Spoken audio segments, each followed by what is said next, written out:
बिस्मिल्लाहिर्रहमानिर्रहीम, अस्सलामुअलैकुम। मैं हूं काशिफ रबानी और आज आपके लिए लेकर आ रहे हैं अगेन एक brand new update DHA phase 9 prism के बारे में। व्यूअर्स, आज 23 जून है 2021 और आज एक बिल्कुल ब्रांड न्यू एपिसोड अपने वीलॉग का हम अपने यूट्यूब चैनल पर लेकर आ रहे हैं DHA फेज़ 9 प्रिज्म का अपडेट लेकर। देखिए, मैंने आपको अपने पिछले भी वीडियो में बताया था कि बहुत मार्केट में स्पेकुलेशन है, दिन रात डीलर हज़रात जो हैं, हमारी कम्युनिटी के लोग आपको मुबारकबाद दे रहे हैं कि जी आज ये काम हो गया, आज वो काम हो गया और the position is just round the corner. तो मैंने आपको डिटेल में एक्सप्लेन किया था कि इस वक्त जो DHA फेज़ 9 प्रिज्म में जो डेवलपमेंट हो रही है वो हम ये नहीं कह सकते कि वो उस मार्क के ऊपर है इस वक्त कि हमें लगे कि ये फ़ौरन हमें पोजीशन मिल जाएगा। It will take some time. लेकिन देखें, आज की वीडियो जो है उसके बारे में आपसे बात करनी ज़रूरी इसलिए थी ताकि मैं आपसे 2-3 इंपॉर्टेंट पॉइंट्स डिस्कस करूं। व्यूअर्स, हमने पिछली वीडियो के अंदर आपसे डिस्कस किया था कि जो डेवलपमेंट का काम इस वक्त DHA में हो रहा है, काम तो हो रहा है डेवलपमेंट का, लेकिन वो उतनी तेज़ी से नहीं हो रहा कि हमें लगे कि अभी बिल्कुल और 2-3 महीने में हमें पोजीशन मिल जाएगा। पोजीशन से रिलेटेड मैं आपको 2-3 इंपॉर्टेंट पॉइंट्स बताना चाहता हूँ और अगर कुछ उसमें कन्फ्यूजन है तो वो क्लियर करना चाहता हूँ। इस मेरी वीडियोस का वाहिद जो मकसद है वो ये है कि जो हमारे पोटेंशियल बायर्स हैं, इन्वेस्टर्स हैं, क्लाइंट्स हैं और ख़ास तौर पे ओवरसीज़ क्लाइंट्स हैं जो कि पाकिस्तान से बाहर बैठे हुए हैं, उन तक एक इन्फॉर्म्ड ओपिनियन आए ताकि वो एक इन्फॉर्म्ड डिसीजन ले सकें। बहुत सारी फैक्ट्स जो ग्राउंड पे हैं, ऑन लोकेशन हैं, ऑन ग्राउंड हैं, वो आपको नहीं पता होते जो लोग ओवरसीज़ बैठे हुए हैं। इसलिए ये बहुत इंपॉर्टेंट है कि आपके पास एक प्रॉपर इन्फॉर्मेशन हो जिसके ऊपर आप अपना डिसीजन बेस्ड कर सकें कि ये इन्वेस्टमेंट अभी करनी चाहिए या इसको हमें होल्ड करना चाहिए या हमें बाइंग सेलिंग करनी चाहिए उस लिहाज से। तो मैं आपसे ये डिस्कस करना चाहता हूँ कि देखिए, अगर इस बात को अभी आप कतई नज़र करें कि पोजीशन मिल रहे हैं या नहीं मिल रहा, DHA फेज़ 9 प्रिज्म जो है वो एक बहुत अच्छी इन्वेस्टमेंट है, एक बहुत बड़ा ब्लॉक है। DHA के जितने भी फेजेज़ अभी तक आए हैं उनमें सबसे बड़ा है।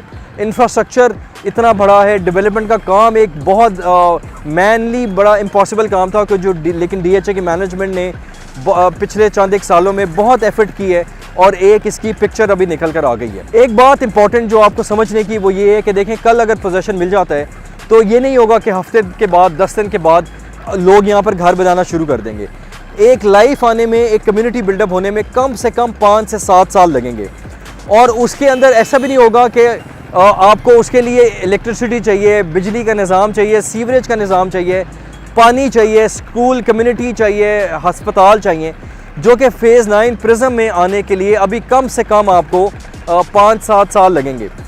फेज़ 9 में पोजीशन आ भी जाता है तो इससे ये नहीं होगा कि कोई आप समझें कि मार्केट में या उस प्रॉपर्टी के अंदर कोई तेल निकल आएगा, कोई 1 करोड़ की चीज़ है वो 3 करोड़ पे पहुंच जाएगी। रियल स्टेट के अंदर प्राइसेस भी ग्रेजुअली इंक्रीज़ करती हैं।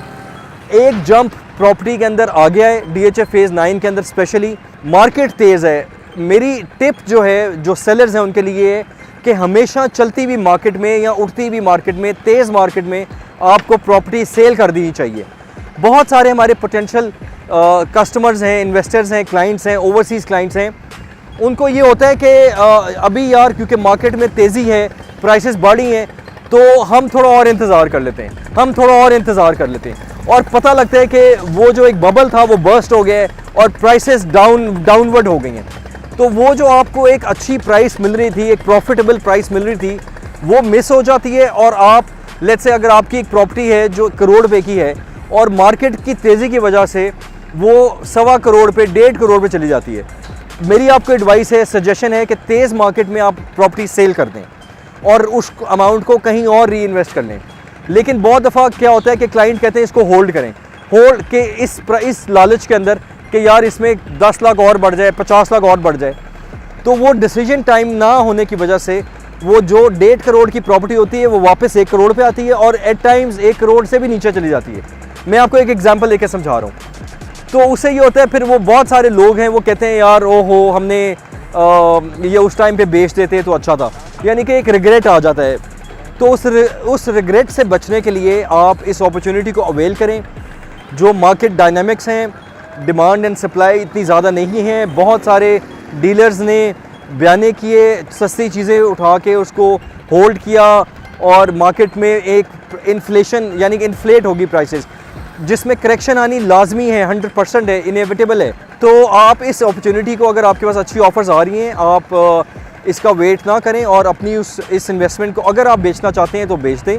होल्ड कर सकते हैं 2 साल 3 साल, तो डेफिनेटली प्रॉपर्टी विल ग्रो, लेकिन इतनी तेज़ी से नहीं जितने ये इस चंक में अभी इंक्रीज़ आया है। अभी तो आप ये देखें कि तकरीबन 50 लाख 1 करोड़ तो ऐसे ही पड़ गए इसके अंदर, लेकिन दूसरा जंप इतना तेज़ी से नहीं आएगा, ग्रेजुअल इंक्रीज़ होगा और इतनी डबल प्राइस नहीं होगी। तो ये मैं आपको एक टिप देना चाहता था जो हमारे पोटेंशियल सेलर्स हैं कि वो किस तरह से अपनी प्रॉपर्टी जो बाइंग सेलिंग है उसको प्लान कर सकते हैं। तो व्यूअर्स, मैं DHA फेज़ 9 प्रिज्म के गेट पे खड़ा हूँ जो कि H और F ब्लॉक का डिवाइडर है, आशियाना की एंट्रेंस है और हम रिंग रोड के बिल्कुल साथ खड़े हुए हैं। तो आप देख रहे होंगे कि डेवलपमेंट का काम हो रहा है गेट के ऊपर। अभी शाम है, गर्मियों का दिन है, इस वक्त ज़रा ज़्यादा काम होता है, दिन में इतना ज़्यादा लोग काम नहीं करते हैं।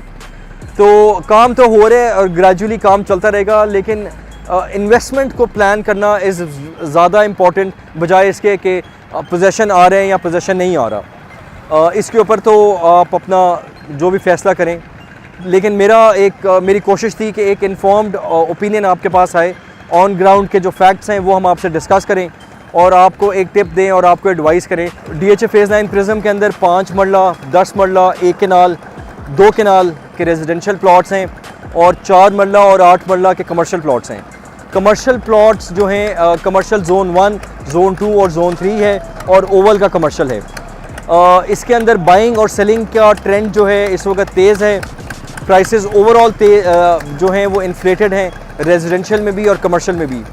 लेकिन मैं आपको ये भी बताना चाहता हूँ कि नो डाउट प्राइसेस अगर अभी हाई भी हैं तो ग्रेजुअल इंक्रीज़ रहेगा DHA फेज़ 9 प्राइसेस के अंदर, क्योंकि अगले वाले फेजेस जितने पिछले फेजेस हैं आप अगर उनसे कंपैरिजन करें तो अभी भी प्राइस उस लेवल पे नहीं पहुंची है। Gradually it will take some time to reach there. Viewers, उम्मीद करता हूँ आपको आज का वीलॉग पसंद आया होगा। हमारा ये एक्सक्लूसिव अपडेट था DHA फेज़ 9 प्रिज्म के बारे में।